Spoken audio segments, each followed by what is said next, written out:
Picture this: a young man, full of hate and prejudice, approaches a stranger. He is a black man, just minding his own business. But what began as a vile verbal attack quickly escalated into something far more dangerous. This teenager had no idea how his prank would end for him. Within 5 minutes he would find himself in handcuffs, shocked and shaking, unaware that his life was about to change forever. Like if you were already interested to know what happened next. And now, friends, your opinion is very important to us. Write in the comments what your name is and from what city you are watching this video. Each of your messages is not just words. It is a huge support for our channel, and you help promote our videos. We always read your comments and know how much you support us. Each of you is a vital part of our community, and it is thanks to you that we continue to grow and make stories like this. Don't forget, you are incredibly important to us. A teenager named Tom stood on the corner of a quiet street. There was a crisp autumn chill in the air, but his anger was boiling inside, heating his blood. He hated this neighborhood, these people, and even more. He hated people like the black man walking across the street. Unsuspecting, Tom felt a wave of anger rise in his chest. "Hey, you!" he shouted, taking a step forward. The man didn't turn around, continuing on his way as if he hadn't heard. This only made Tom angrier. "I'm talking to you," the teenager repeated, his voice full of irritation and hatred. The man turned his head slightly, but did not slow down. He seemed to have no intention of engaging in conflict, and this completely irritated Tom. He crossed the street with long strides and caught up with the man. "Are you deaf?" Tom shouted, standing in front of him, blocking his way. "Or do you think you can just ignore me?" The man, tall and calm, stopped, looked at the teenager with an expression of slight fatigue, but said only one thing: "Get out of the way." The words were spoken quietly, but there was a certainty in them that Tom didn't like. He felt anger boiling up inside him. His chest was burning with indignation. "What did you say?" Tom stepped closer, his face inches from the man's. "You don't even know where you are, do you? You think you're important here? People like you don't even know who I am," the man said calmly, but his eyes sparkled with composure. These words seemed to add fuel to the fire. Tom pushed the man, hoping to break his composure, to make him show fear or submission, but the man did not even falter. He just continued to look at Tom, causing him to feel something that the teenager did not immediately understand: fear. "You'll regret this," Tom muttered, losing control of himself, his face turning red with anger. "You already regret it," the man said calmly, tilting his head slightly, as if studying Tom. These words hit the teenager's pride, and he pushed the man again, but harder, almost furiously. The man did not answer, but now the sound of footsteps was heard on the street. Someone noticed what was happening and was heading towards them. Tom felt a growing sense of unease as he heard footsteps approaching, but there was still too much anger inside him to consider the consequences. He had lived too long with a sense of superiority, with the certainty that he could always bully those he considered below him. But the calm of this black man was beginning to worry Tom. How could he remain so unperturbed? "I'm telling you, you'll regret this," Tom repeated, his voice shaking, although he tried not to show it. The man looked at him again, and this time there was something cold, something threatening in his gaze, but he didn't make a single move. He just remained silent.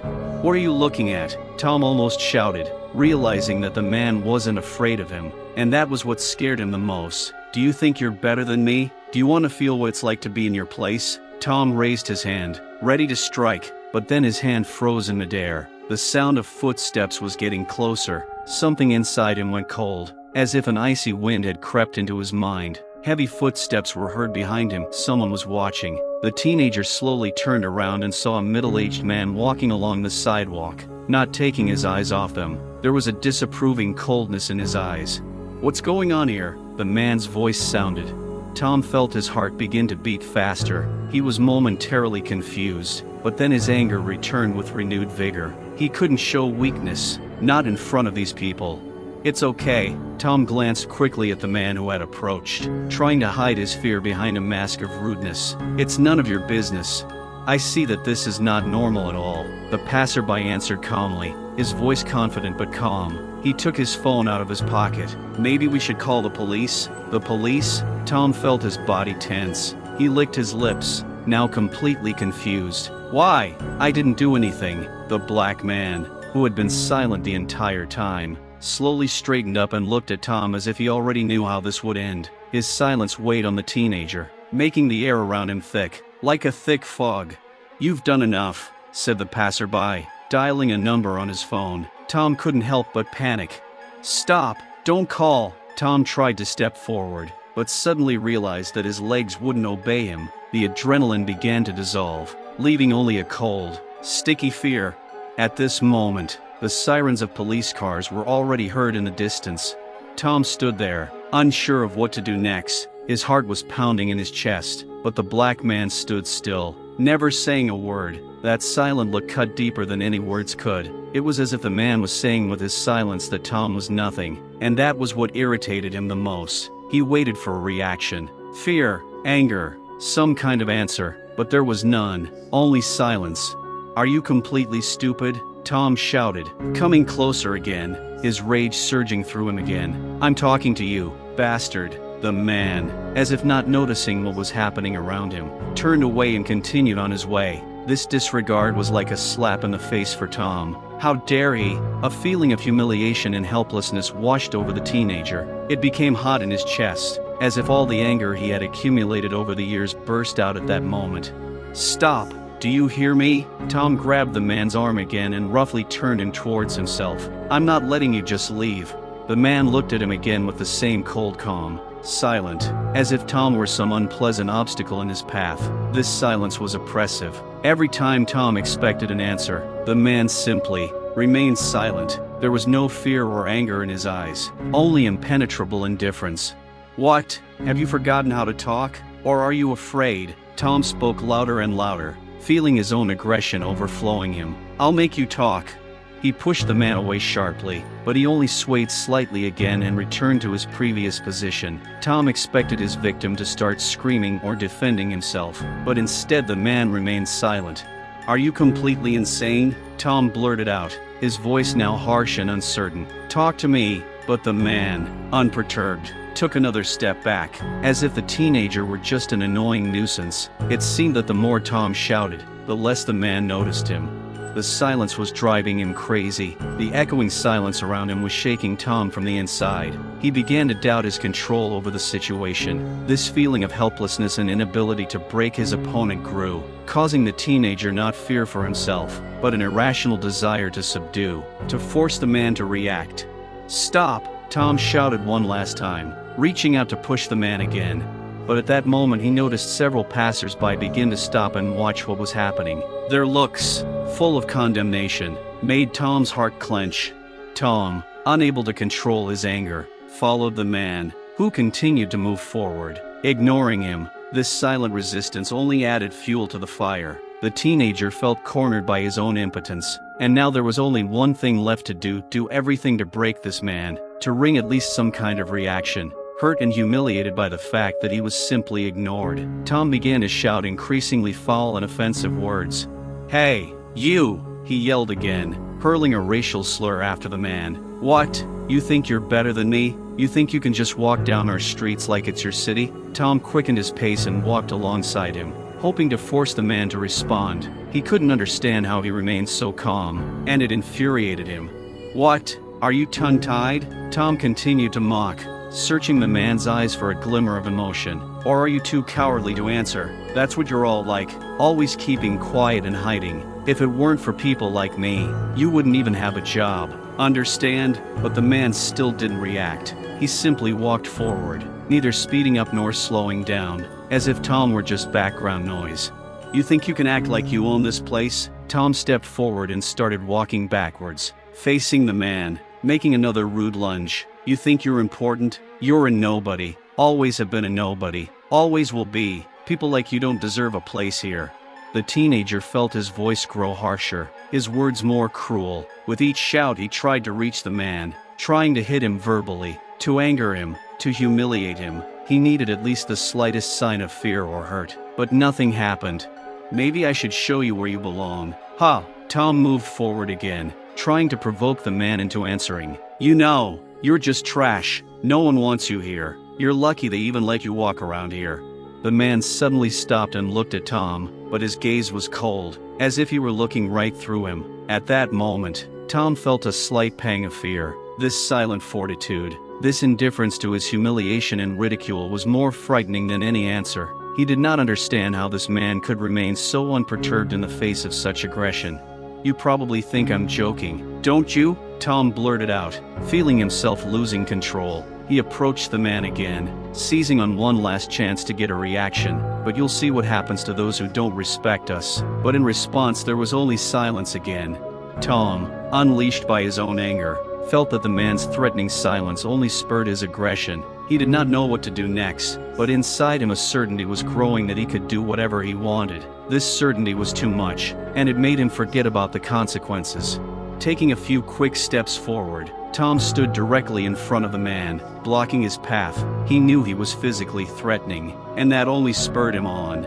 "You're not just going to leave, are you?" he said, looking into the man's eyes, trying to find even a glimmer of fear or doubt. "You have to understand that you're not welcome here." The man didn't move. He just looked at Tom with the same indifference, as if he was just a strange passerby who got lost on the street. This ignoring was the last straw. Tom felt anger filling him completely.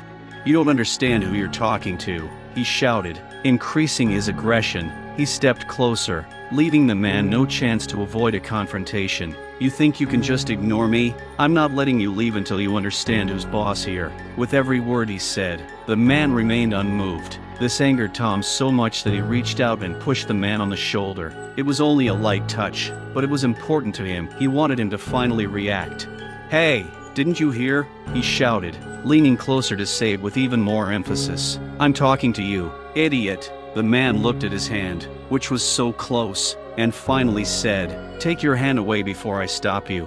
That one sentence, spoken in a calm voice, made Tom feel like someone had turned off the lights. He didn't know how to react. Words like that shouldn't sound so confident, especially from the person he was trying to intimidate.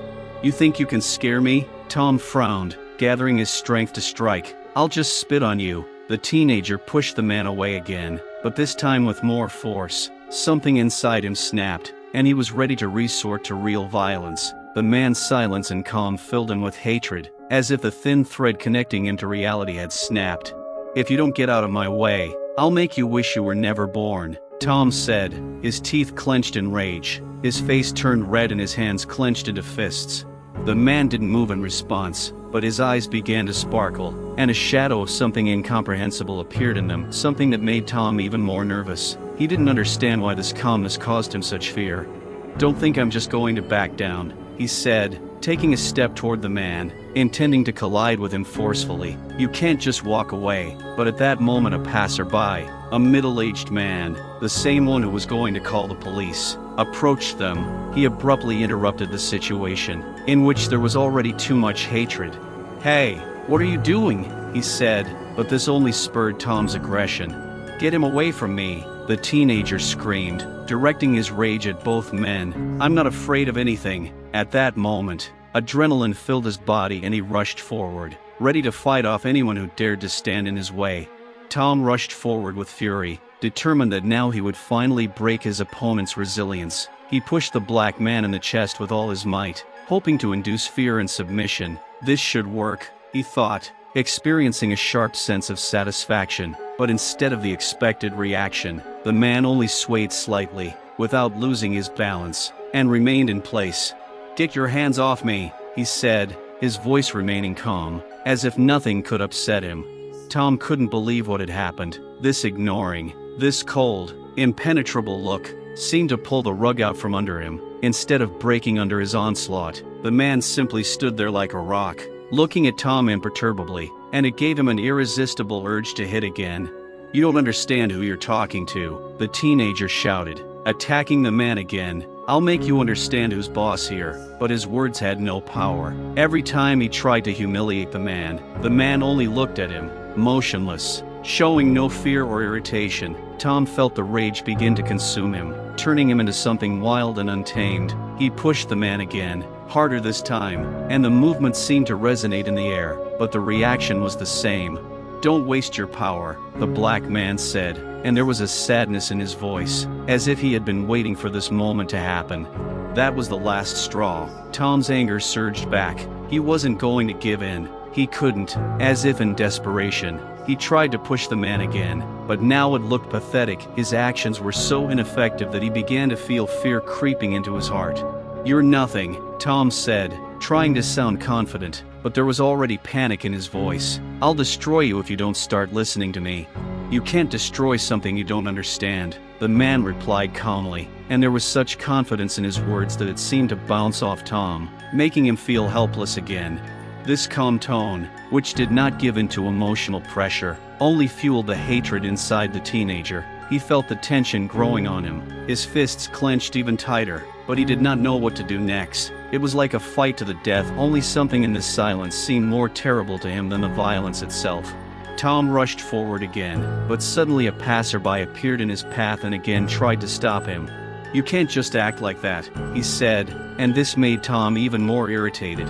The teenager turned sharply, ready to enter into conflict with this man, but then a thought flashed through his head. Maybe now it was time to stop. However, rage and shame, intertwined, pushed him forward like a bulldozer, destroying everything in its path. Tom, blinded by his rage, felt his anger begin to spiral out of control. He didn't want to think about the consequences, didn't want to see people looking at him. His mind was filled with thoughts of breaking this man's defiant stance, making him feel that he wasn't as strong as he seemed.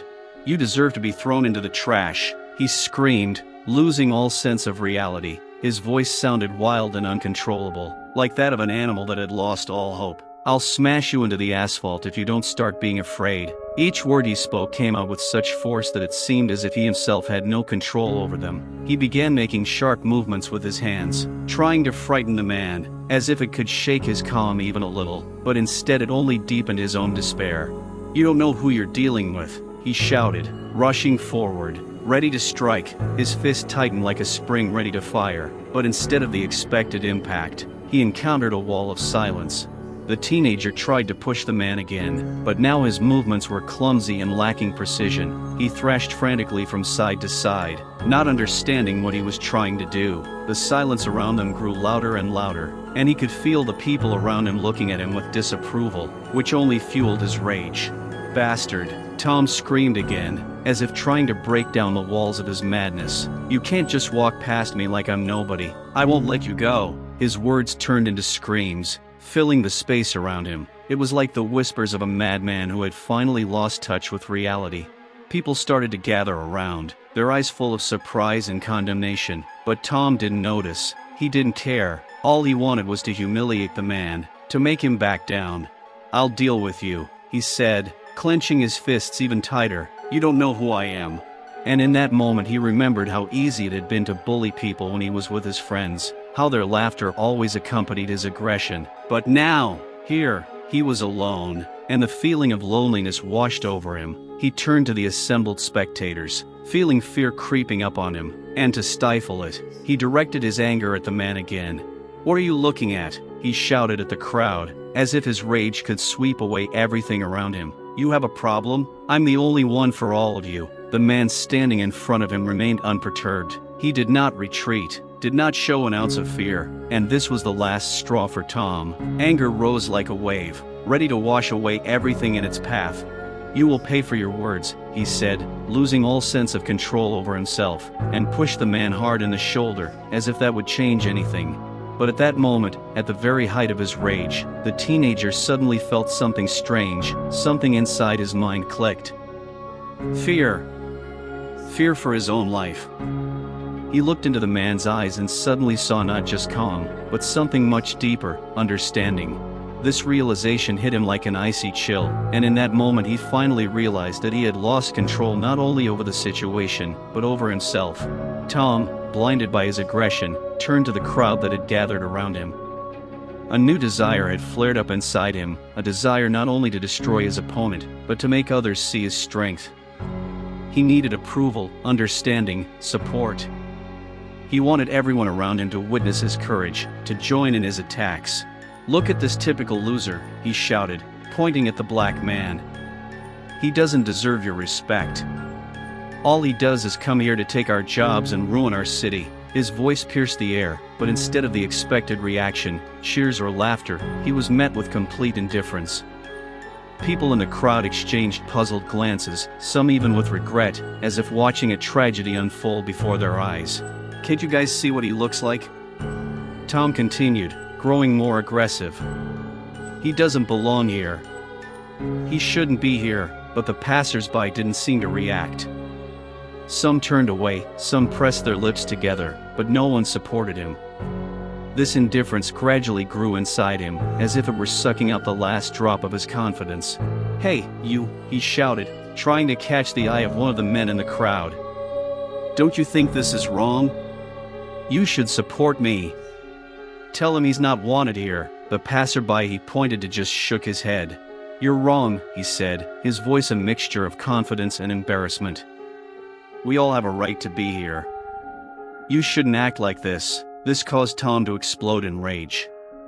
He turned to the man standing in front of him and again felt that strange coldness that penetrated his heart. "See? Even he knows you're a nobody," he said, trying to regain his aggression. "I'm the only one among all of you." But this attempt only deepened his sense of loneliness. The understanding grew within him that he was not winning support, but rather becoming isolated. He felt his confidence crumbling, his words losing their power. The crowd was silent, and that silence weighed on him like a heavy curtain that prevented him from breathing. He noticed someone recording the event on a phone, and that made him even more angry.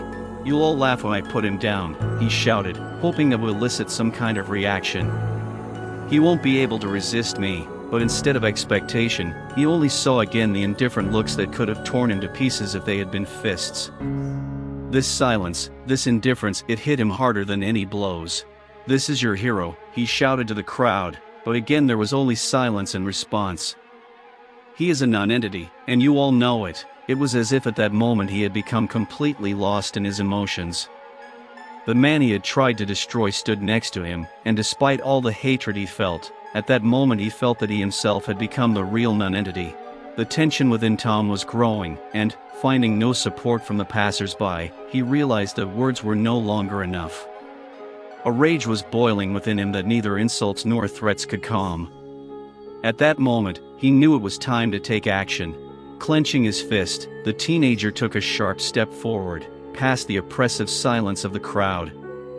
He turned to the man, his face twisted in hatred and determination. "You left me no choice," he shouted, and his voice seemed to awaken fear in the spectators, who finally began to realize that something terrible was about to happen. The seconds froze as Tom raised his hand and hit the man hard in the face. The blow was sudden and brutal, like lightning tearing through the sky.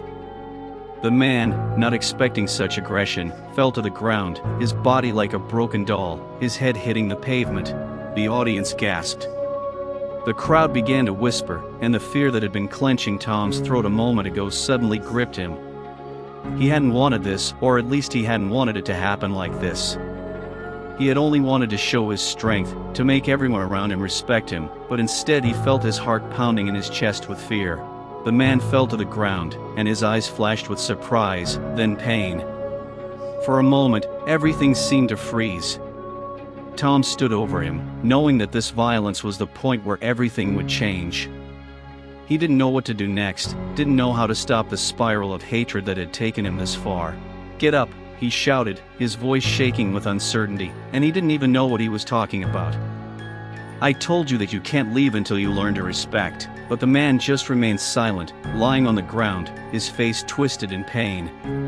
Tom felt the fear begin to return to him, but he couldn't retreat. He was trapped in his own actions, and this fear was crashing down on him like a heavy wave. The crowd froze again, but this time it was not silent. People began to speak out. Someone shouted, "Are you crazy? Get your hands off him." This only fueled his rage. He suddenly realized that he hadn't just physically abused the man, he had crossed an invisible line into becoming part of something terrible. "I still won't let him go," he shouted, but it didn't sound so confident anymore. He felt panic rising inside him, and fear stirred somewhere in his chest. As he stood there, unable to move, the realization dawned on him. It was at this moment that he had lost himself. This single blow had been the beginning of his end, and now everything was decided. He could not turn back, and this feeling could swallow him up like a raging ocean, leaving no chance for salvation. Tom stood over the man, his fists clenched, unable to believe what had happened. The adrenaline was still pumping through his veins, but suddenly he saw the man slowly rise from the ground. Each step he took was heavy, and it looked like he was barely surviving, but there was no hatred or anger in his eyes, just some kind of quiet understanding. "You really don't know what you're doing," the man said, straightening his clothes and brushing off the dust. His voice was quiet, but there was more to it than just calm. There was regret. Tom, who had been filled with anger until now, suddenly felt a cold fear creep into his heart. He wanted the man to scream, to respond with aggression, to give him the opportunity to justify himself in his own eyes, but instead he encountered something that undermined his confidence. "You're a piece of crap," Tom shouted, trying to regain control. "Aren't you going to pay for this?" The man just shook his head, his eyes expressing not condemnation, but the deepest sympathy. "I'm not going to stoop to your level," he said. "You're degrading yourself." Tom felt his breath catch in his throat. The words echoed in his mind like thunder, and his thoughts began to churn wildly. He had always thought that his aggression made him stronger, but now it seemed like a mask for his fear. "You don't know what I can do," he shouted, but his voice already sounded uncertain, as if he himself was beginning to doubt it. "You know," the man replied, "I've seen a lot of people who tried to threaten me. They all destroyed themselves, and you can become the same." The words resonated in Tom, as if the man had reached out to him, trying to pull him out of the abyss he had driven himself into. That simple, calm voice that did not give in to provocation made him think about what he had done. Tom began, but stopped. He didn't know what to say, what to justify. All his rage, all his need to humiliate the man, had fallen apart, leaving only a deep feeling of emptiness. "I understand," the man said, a note of sympathy in his voice. "You don't know how to react. That's normal, but there is another way." Tom didn't know how to respond. There was a battle going on inside him. He felt like a wild animal who had been denied the chance to be a wild animal. I didn't mean to," he said, his voice barely audible. "You didn't want to?" the man asked again. "What did you want then? To prove your strength?" The question sent him into a whirlpool of memories again, how he had dreamed of being a hero among his friends, of being laughed at and respected by them, but in reality, it all seemed so distant and unfamiliar. "I just didn't want to look weak," Tom finally admitted, his voice sounding weak and vulnerable. The man looked at him with genuine interest. "Weakness is not admitting your mistakes. Weakness is when you can't control your emotions and let them get the better of you." It was as if someone had punched him in the chest. Tom felt his heart pounding again, his throat constricting with shame. He knew he had done something terrible, but now he knew he had to not only acknowledge it, but also take responsibility for his actions. "What should I do now?" he asked, his eyes filling with tears. "First of all, you should think about how you can fix the situation," the man replied, his voice softening and a note of hope entering it. "But first, admit your mistakes to yourself." In that moment, when the world around him seemed to stop, Tom felt that this conversation could be a turning point in his life. He didn't know how, but he knew that the only way to move forward was to start with the fact that he was wrong. I don't know how to do this," he said, his voice shaking. "Start with the simple, come and apologize," the man said, pointing to his fellow citizens who were still watching the scene in bewilderment. "Not just to me, but to everyone you've offended with your behavior." Tom looked around, seeing the faces of the people in the crowd, and realized that this path might be difficult, but at the same time, he felt that this was the only way to get rid of this burden that was weighing down his soul. "I'll try," he said, his voice growing more confident. The man just nodded, and a spark of hope flashed in his eyes. As Tom stood there, still overcome by a wave of shame and fear, the sharp sound of police sirens pierced the air. It was like a bolt from the blue, shattering a moment of internal struggle. He froze, his heart pounding like a wild bird trapped in a cage. "What?" he asked, panic creeping into his voice. "Why did someone call the police?" The man who had just become the voice of reason for him looked at him with an expression full of understanding. "You do understand what happened," he said quietly but confidently. "You attacked a person. People are concerned about their safety. They have the right to call the police." Tom turned to the crowd, which was now beginning to move towards him, discussing what had happened. Many eyes were looking at him with disapproval and concern. He felt as if he was on a stage, where everyone was waiting for his next move. I need to go, he muttered, trying to take a step back, but his feet felt rooted to the ground. It all felt unbearable, like he was trapped with no way out. Where are you going? The man asked, but there was no aggression in his voice, only genuine concern. You can't just run away from this. I don't want to get arrested, Tom shouted, his voice shaking. He felt like a child again, locked in a dark corridor.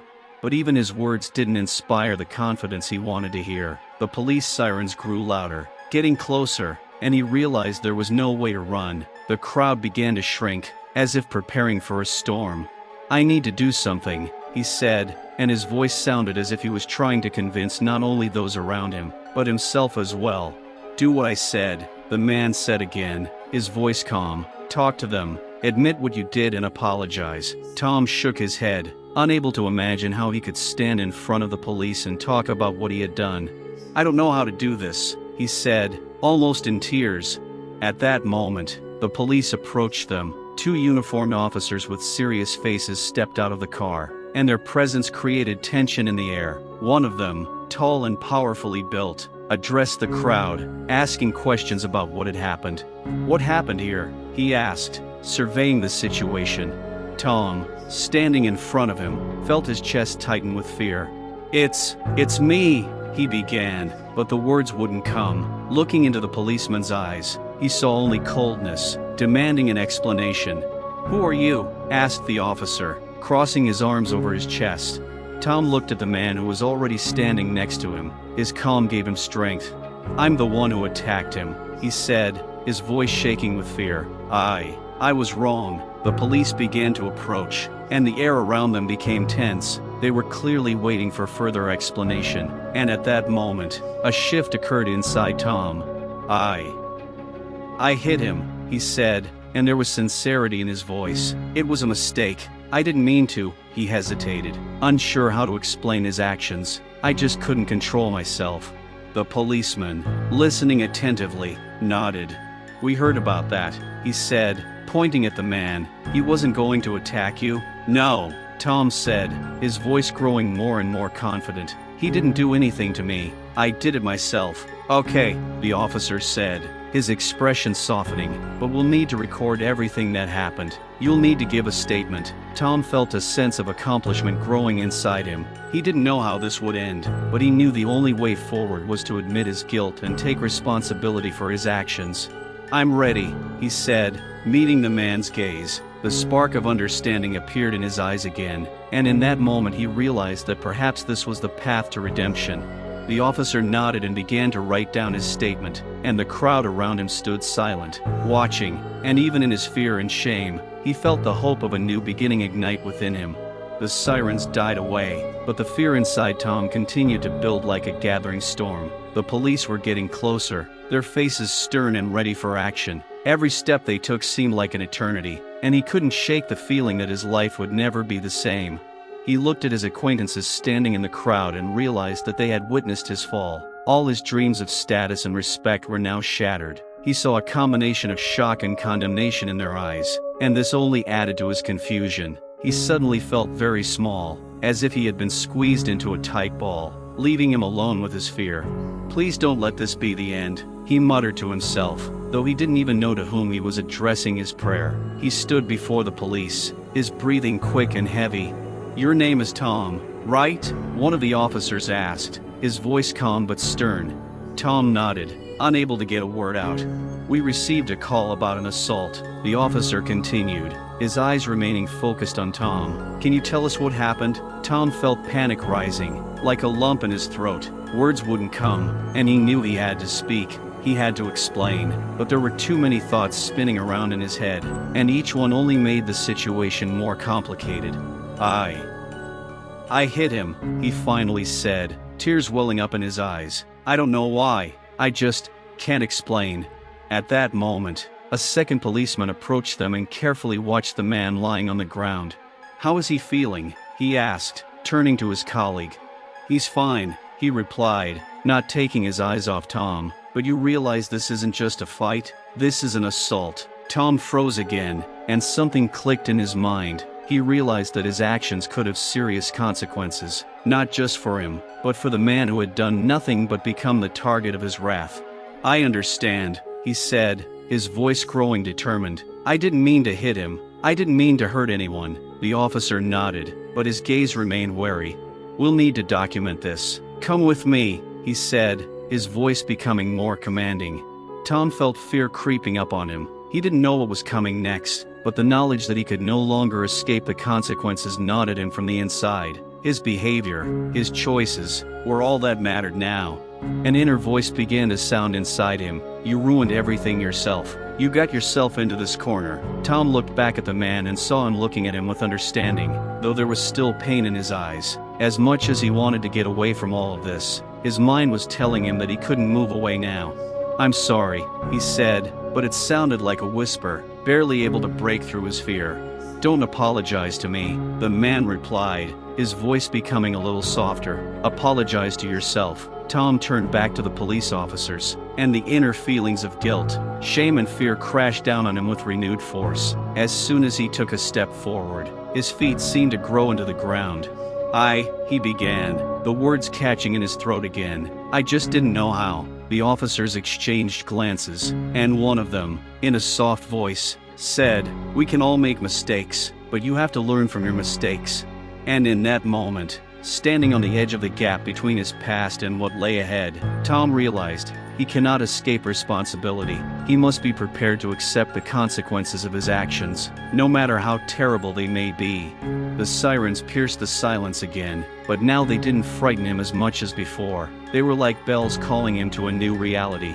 "Okay," he said, and his voice, though trembling, sounded determined. "I'm ready." He knew that this was the only way he could become better, that he shouldn't run from his mistakes. It would be a difficult path, but perhaps that was his hope. Tom stood there paralyzed, his thoughts spinning like leaves caught in a strong wind. Fear and self-preservation were battling inside him. He felt the fear turn to panic, and the urge to run began to grow. "What if I just leave? Maybe then I can fix everything?"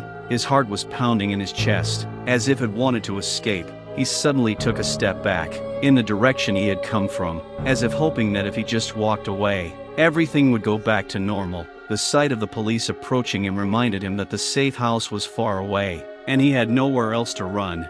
"You're not going anywhere," the man said. Seeing his movement, his voice was soft, but there was a threat in it. "Don't run away." Tom, unable to contain his growing fear, turned and began to run. He didn't think about what he was doing, and his legs carried him. He felt the adrenaline rush through his body, as if he were that brave boy again who once ran with his friends, unaware of the consequences. But this was different. He was alone, and this path was leading him to the worst.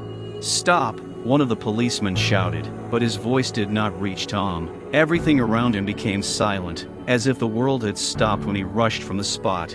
Tom raced down the sidewalk, passing people who looked at him with bewilderment. All those looks that once might have filled him with pride now only added to his fear. Every step sounded like an echo of his failure. He heard sounds behind him that resembled the huskies of dogs. The police were not far behind.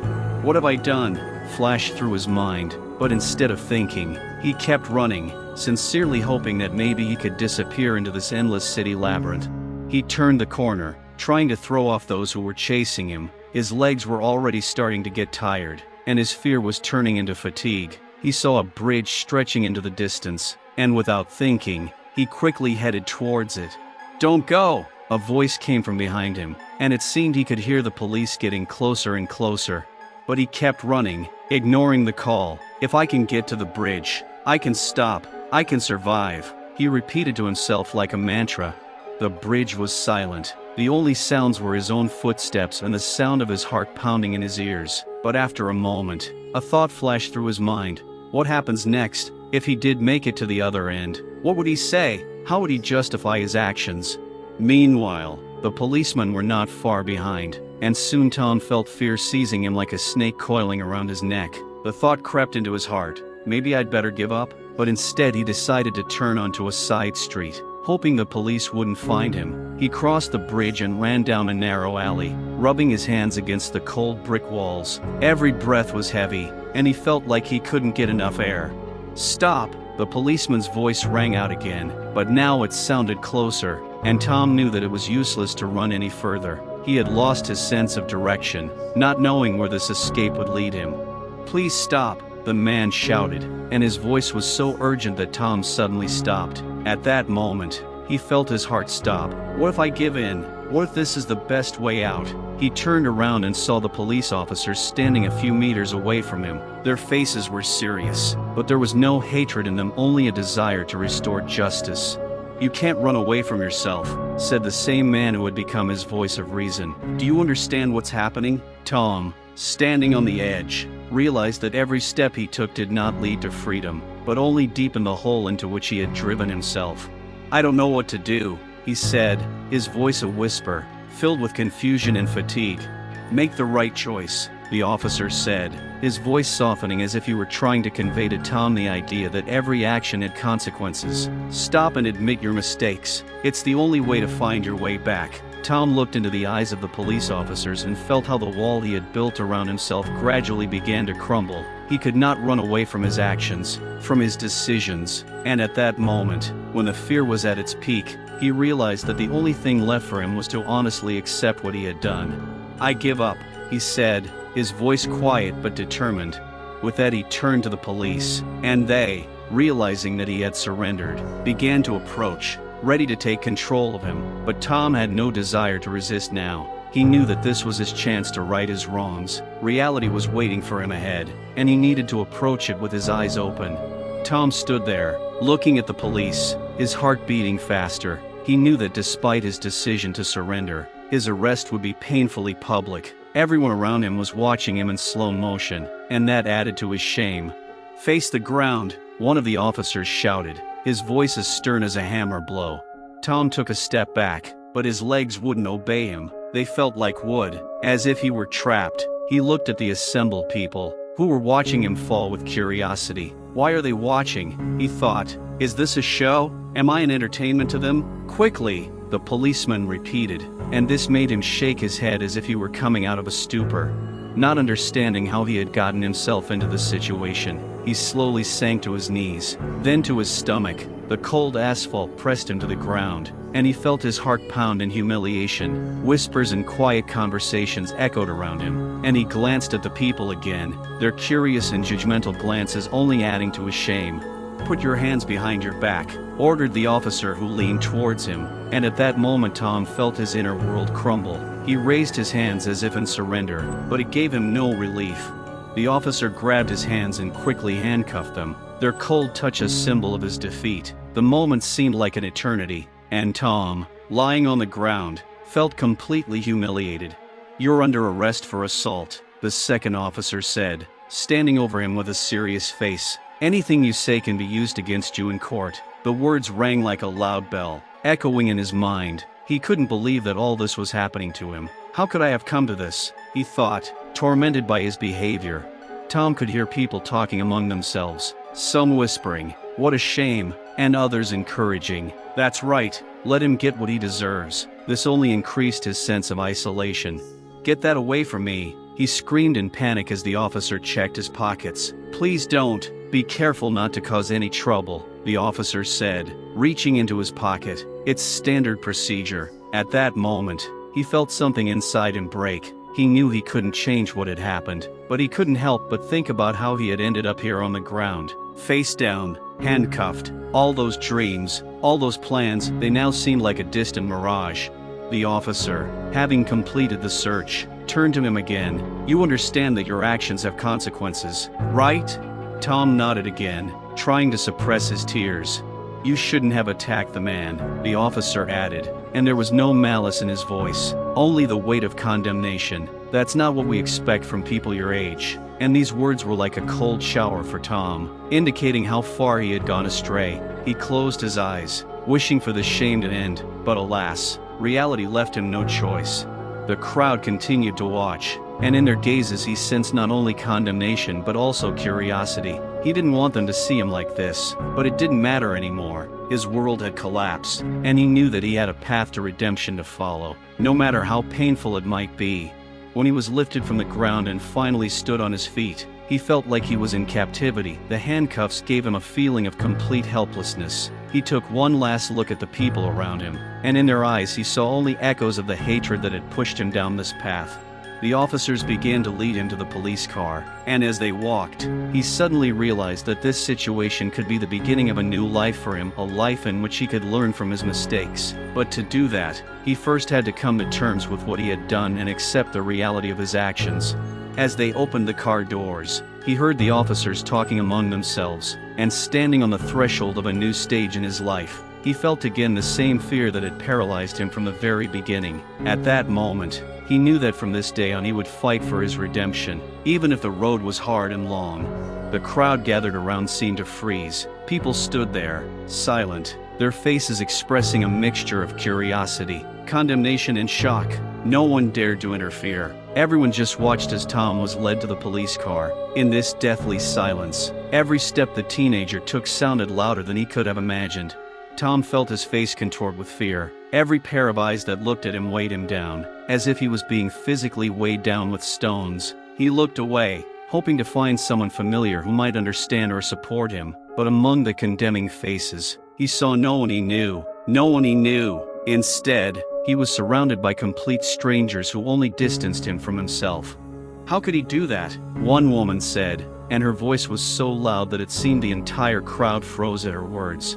"That's terrible," the man next to her said, crossing his arms over his chest. "You can't treat people like that." Tom felt shame wash over him again. "I'm not like this," he thought. "I didn't mean to do this," but his thoughts were empty, unable to break through the darkness into which he had sunk. The police, oblivious to the spectators, continued to act with precision and determination. They opened the back door of the police car and pushed him inside. The slam of the door was the final chord in this sinister spectacle. It was like a gun breech. It told everyone that this moment was the beginning of the end of his old life. It was stuffy inside the car, and when the door closed, the world outside the window seemed distant and inaccessible. Tom looked through the glass at the assembled company, and their eyes, full of condemnation, pierced him like sharp arrows. "They don't understand," he thought. "They don't know that I'm not who I seem." The officer sitting next to him noticed his confusion and tried to establish contact. "You can say what you think. It won't change what happened, but maybe it will help you." Tom looked at him, his voice a whisper. "I didn't want this. I'm not that kind of person." "But that's what you become," the officer replied calmly. "You have to understand that your actions have consequences. These aren't just words. Their reality." As if the words had struck him in the soul, Tom felt a wave of shame wash over him again. He hung his head, his shoulders seemed to sag toward the floor, and he felt his world shrinking again. Meanwhile, outside the police car, the crowd continued to watch. Some whispered among themselves, others simply stood there, gripped by genuine interest. "This isn't just a teenager," one woman thought. "This is a man who couldn't deal with his demons." A few minutes later, a guy in sports clothes approached the police car. He took a quick look at Tom and said, "Hey, you're a disgrace to us all." Tom felt his heart squeeze with anger and humiliation. Why is everyone so cruel? He thought. Why can't they understand that any of us can make mistakes? "You don't understand what you've done." Another man who had joined the group responded, "People are suffering because of your actions. How could you do this?" Tom looked at them, feeling tears welling up in his eyes. He felt like he was losing control, and everything that was left in his life was disappearing before his eyes. Suddenly one of the policemen in the car turned to him and said, "This should be a lesson to you. If you don't learn, you'll do it again."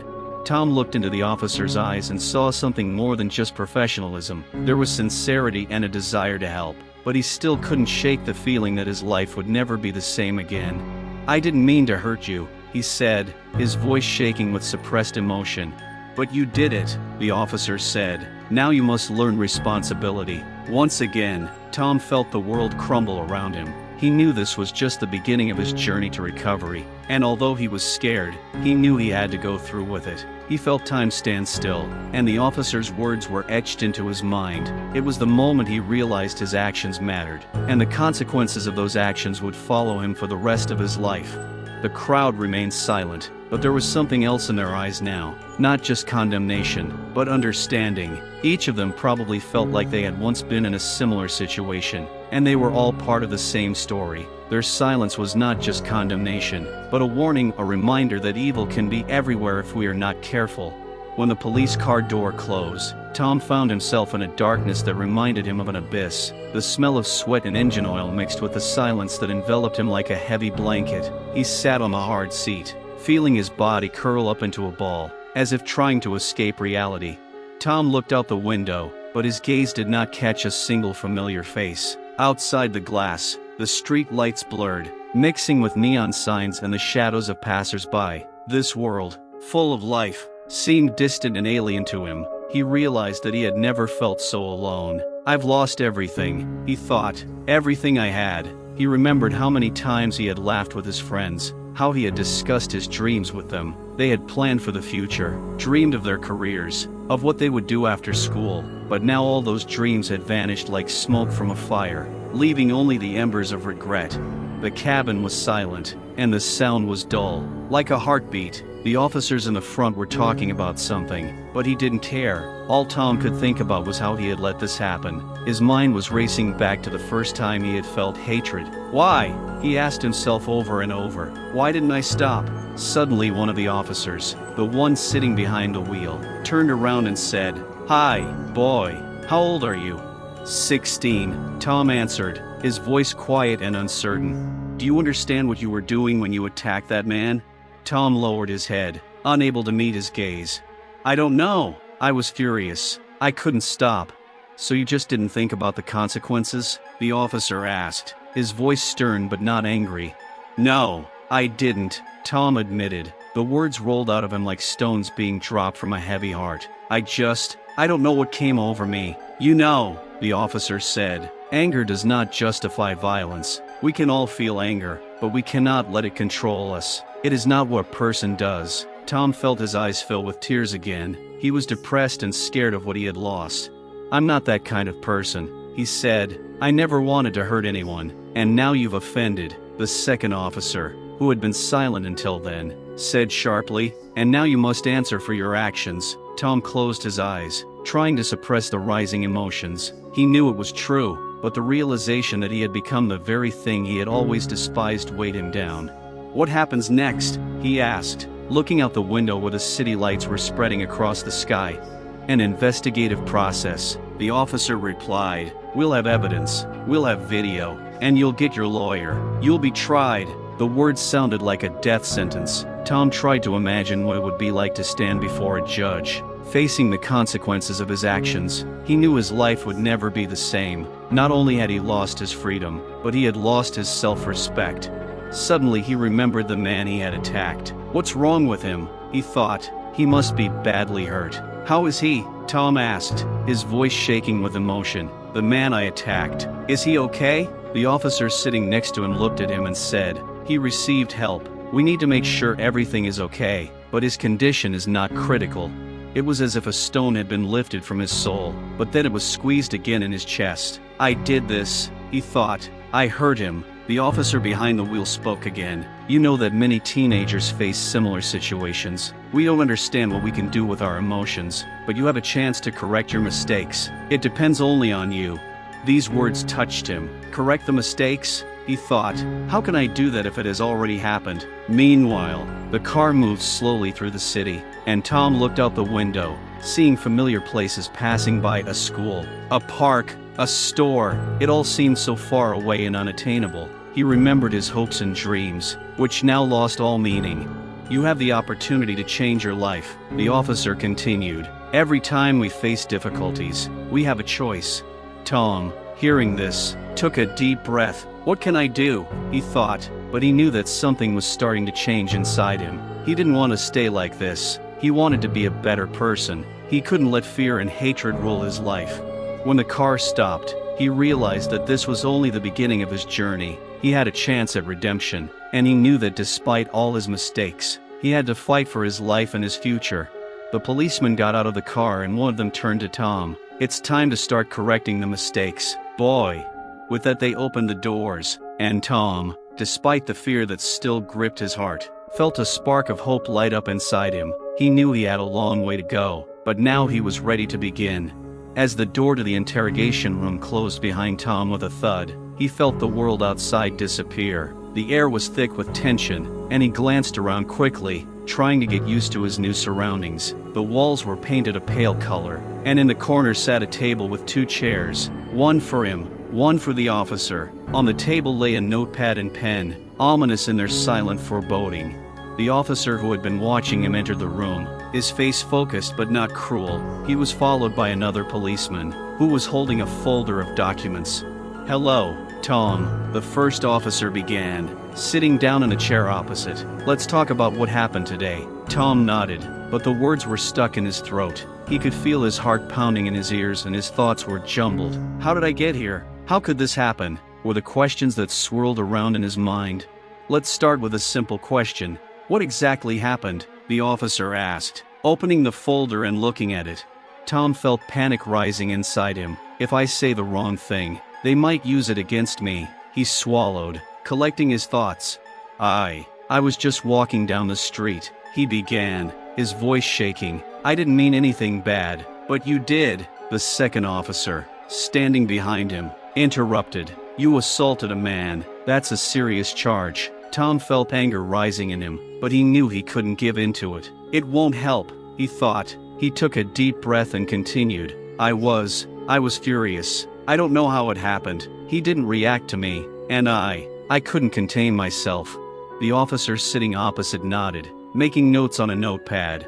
"You realize that your anger does not justify violence?" he asked, looking up at Tom. "You were aggressive. You used racial slurs. This isn't just a fight. This is a hate crime." Each word hit Tom like a heavy hammer. He closed his eyes, feeling his chest tighten with suppressed emotions. "How could I do this?" he asked himself over and over again. "I know this is wrong," he said, his voice quiet but determined. "I didn't mean for this to happen." The officer looked at him carefully and then asked, "Have you ever wondered why you have these feelings? What exactly makes you hate other people?" Tom hesitated, not knowing what to say. He felt that these questions touched the very core of him, but he had no answer. "Why didn't I stop?" he thought. "Why couldn't I just leave?" "It doesn't matter," he said, trying to escape the present. "I'm not that kind of person. I don't want to be that kind of person." "But you've already become that," the second officer said, his voice hard. "Every word you say here will be used against you. Do you realize that?" Tom nodded, and a feeling of shame flared up in his soul again. "How do you feel now, knowing that your actions could ruin another person's life?" the first officer asked. "I feel terrible," Tom replied, tears filling his eyes again. "I never meant to hurt anyone. And now do you understand that the consequences of your actions are not just words?" The officer continued. "Are you ready to take responsibility for your actions?" Tom clenched his teeth, trying to hold back the tears. He knew he couldn't run from the truth. He closed his eyes again, and images came into his mind, the faces of friends, acquaintances, the moment he first felt hatred, when he decided that hatred was justified. "How could I do this? I know it's wrong," he said, trying to sound confident. I just didn't know how to handle it." The officers looked at each other, and there was something more in their eyes, understanding. They saw him as a teenager who had not yet found himself, but they also knew that this did not absolve him of responsibility. "You're young, you have the opportunity to change your future," one of the officers said, his tone softening. "But to do that, you have to realize what you've done." Tom nodded, his throat tightening. "I'm ready," he thought, though fear still raged inside. He knew his life had changed, and now he had to do everything he could to become a better person. "We will collect all the evidence," the officer continued, "and then you will be assigned a lawyer, but I hope you will understand that your words and actions matter." "I understand," Tom replied, his voice sounding more confident. "I don't want to be like that." This was more than just a promise. This was his chance to change his life, and he was going to do everything not to miss it. "Okay," said the officer, "let's continue." But at that moment, Tom realized that every answer he gave would not only reflect his thoughts, but also his sincere desire to change. Hope was beginning to grow in his heart, and he was ready to take responsibility for his actions, no matter how difficult it might be. As soon as the officers began to talk about the possible punishment, an oppressive silence fell over the room. Tom felt a cold fear grip him, squeezing his chest, as if invisible hands were wrapping around him. Every word the policeman uttered sounded like a sentence, and he could not escape it. "Do you understand that there could be serious consequences for such a crime?" one of the officers began, his tone stern but not without sympathy. This is not just a fight, this is an assault, and it is motivated by hatred. The court may consider this as an aggravating circumstance. Tom sat in his chair as if a heavy stone had been rolled into his chest. How could this have happened? He thought, his mind racing in search of comfort. Yesterday he had felt unpunished, wielding what seemed to him absolute power. Now he sat in the interrogation room, aware that his actions could cost him his freedom. We need to gather all the evidence and prepare a case, the officer continued. You could face charges that could lead to imprisonment. Tom looked at the wall, and dark images filled his mind. He saw himself in a prison cell, gray walls, bars on the windows, the merciless time stretching out into endless hours. I can't be in this place, he thought, and fear filled his mind like a cold wind cutting into his bones. I don't want to go to jail, he said, his voice shaking. I didn't want to hurt anyone. That's not important, the officer said. What matters is what happened. You've already made your choice, and now you have to answer for it. Tom closed his eyes, taking a deep breath. How could I have let this happen? He asked himself over and over again. Memories of how happy he was with his friends, how he laughed and joked, appeared in his head. Now it all seemed distant and unattainable. You have to understand that your actions have consequences, the officer continued. Even if you're a teenager, that doesn't absolve you of responsibility. Tom clenched his hands into fists, feeling his body shake with fear and anger. I'm willing to take responsibility, he said, his voice becoming more confident. I don't want this to affect my life. That's a good start, the officer said, though his gaze was serious. But you must understand that the court may impose a penalty on you, including imprisonment. The words imprisonment sounded in his head like a bolt of lightning. He remembered the faces of his parents, his friends, his teachers, everyone who believed in him. How will I be able to look them in the eye? He thought, feeling tears welling up in his eyes. I can't let this happen, he whispered. I need to change my life. The officer nodded, his tone softening. You can start by admitting your mistakes. If you really want to change your life, this will be an important step. Tom felt hope begin to rise in his soul. He knew that if he fought for his future, he had a chance. But before him lay a long, difficult road, full of uncertainty. I'm ready, he said, though his voice was shaking. I'm ready to do whatever it takes to change that. The officer took a pen and began to take notes in a notebook. We need to discuss how you can demonstrate your intention to change. This could play a big role in how your case is handled in court. Tom nodded, his mind focused. I have to do my best, he thought. He realized that his choices now determined his future. You'll have a chance to present your thoughts and feelings in court, the officer continued. You can talk about how you've changed, what you've realized. These words inspired confidence in Tom. I can tell about my changes, he thought. This would be his chance to change his destiny. I want to do this, he said with determination. I don't want to remain who I was. The officer looked at him with interest. That's good, Tom. If you really want to change your life, I can help you with that. This time, Tom felt the fear begin to recede, giving way to hope. He understood that everything was still ahead, and he had the opportunity to change his future. Thank you, he said, his voice sounding more confident. I'm ready to fight for my future. The officers nodded, and Tom felt a strength awaken within him. He knew that his life was just beginning, and now he had to use every opportunity to become a better person. This was his last chance to change his destiny. He knew the road would be difficult, but he was ready to move forward, even if his past haunted him like the ghost of a prison.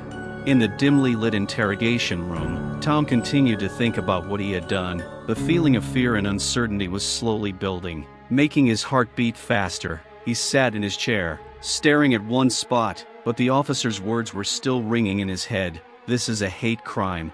How did I get to this point? He asked himself. His thoughts raced, trying to find some kind of logic in what was happening. He remembered the moment when he chose hatred over understanding, when he allowed his emotions to take over his reason.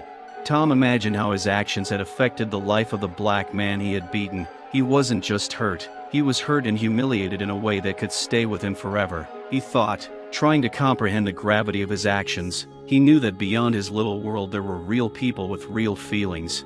You have to understand that hatred doesn't solve problems, he told himself in a quiet voice. This wasn't just an insult, this was violence, born of prejudice and ignorance. He had done something terrible, and now he might have to pay a price for it that he couldn't imagine.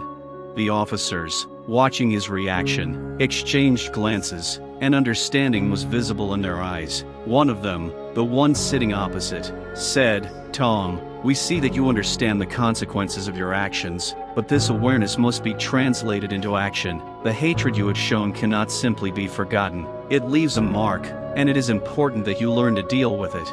Tom looked at the officer, determination in his eyes. "I don't want to be like that. I want to change my perception." He knew it was time for him to take responsibility for his actions. "I didn't know what I was doing," he said, trying to sound confident, but his voice still shook. "I just let the hate take over, and now I know that's wrong." The officer nodded as if supporting him. "It's good that you realized it, but it's important not only to realize it, but also to act on it. Hate is not just an emotion. It is a dark force that can tear apart lives and destroy dreams." Tom took a deep breath, his mind continuing to paint dark pictures. "I have become part of this destruction," he thought, but in that thought, he also felt a glimmer of hope. "I can change this. I want to understand how this works," he said, genuinely wanting to know more. "I don't want to be left in the dark." The officer, surprised by his answer, continued, "That's the right approach. Learning about the roots of hatred and prejudice is the first step to change. You can start by participating in educational programs that will help you understand how such feelings are formed and how to overcome them." Tom nodded, although his heart was still raging with conflicting emotions. "It's not just about avoiding punishment, it's about becoming a better person," he thought, realizing that the road to healing would be long and difficult. "I'm willing to learn," he said, his voice growing more confident. "I don't want my actions to define my life." "That's a step in the right direction," the officer said, his tone becoming more supportive. "But remember, there are no easy answers. You have to be prepared for the fact that this process may take time, and it won't always be easy." Tom felt a determination rise in him. He no longer wanted to be a prisoner of his hatred. He wanted to learn to see the world differently, to understand people instead of judging them. "I want this experience to change me," he said firmly. "I want it to be a lesson I never forget." The officers exchanged glances and a slight smile appeared on their faces. "Okay, Tom," one of them said, "this could really be a new beginning." He thought again of the black man he had hurt. "I owe him an apology," he thought. He didn't deserve this, and while he knew words couldn't take back what had happened, he knew he was willing to do whatever it took to make it right. The light in the interrogation room seemed less gloomy now, and a feeling arose in Tom's heart that he was on the right path. He felt that by realizing the consequences of his actions, he could begin something new. It would be a long road, but at least he had taken the first step. Tom sat in a solitary confinement cell, surrounded by cold, bare walls, and the feeling of isolation gradually overcame him. Everything outside this closed cell seemed distant and inaccessible. He looked around. The bright neon lights cruelly illuminated the space, creating sharp shadows that seemed alive. Every sound, every drop of water from the tap or rustle in the corridor outside the door reminded him that he was no longer just a teenager, but a prisoner. How did it all change so quickly, he thought, trying to comprehend how just a few hours ago he was an ordinary young man, and now he found himself here, in this dark place from which there was no easy way out. Mixed feelings raged inside him, fear, shame, and even some hopeless disappointment. He raised his hands and looked at his wrists, where the marks of the handcuffs remained. These marks reminded him of what he had lost: freedom, opportunity, and most importantly, himself. "How could I have fallen so low?" he repeated over and over, trying to justify his actions, but in his heart he knew that no justification could change the essence of his actions. Tom closed his eyes and tried to picture his parents' faces. He saw them looking at him with hope, dreaming of a bright future, but now those dreams, like him, were shattered. "How will I ever meet them after all this?" he thought, his heart aching. He felt like he had betrayed their trust with his actions, and that was the heaviest burden he had ever carried. With every minute he spent in the cell, the fear of the future only grew. What would happen next? What punishment awaited him? He did not know what would happen at the court hearing, but every time he thought about the possibility of imprisonment, a fire of panic flared up in his soul. "I can't spend years behind bars," he whispered to himself, tears welling up in his eyes. In that moment, he realized that every action he took was not just a consequence, but an opportunity for growth and change. Tom began to think about what he could do to change his life. "I have to be strong," he thought. I can't let myself break down. He needed to find a way to pick himself up and get back to the life he once knew. Suddenly he remembered the officer's words, "You can change your life." This reminder became a source of strength for him. He understood that even if his physical freedom was limited, it did not mean that he could not work on himself to become a better person.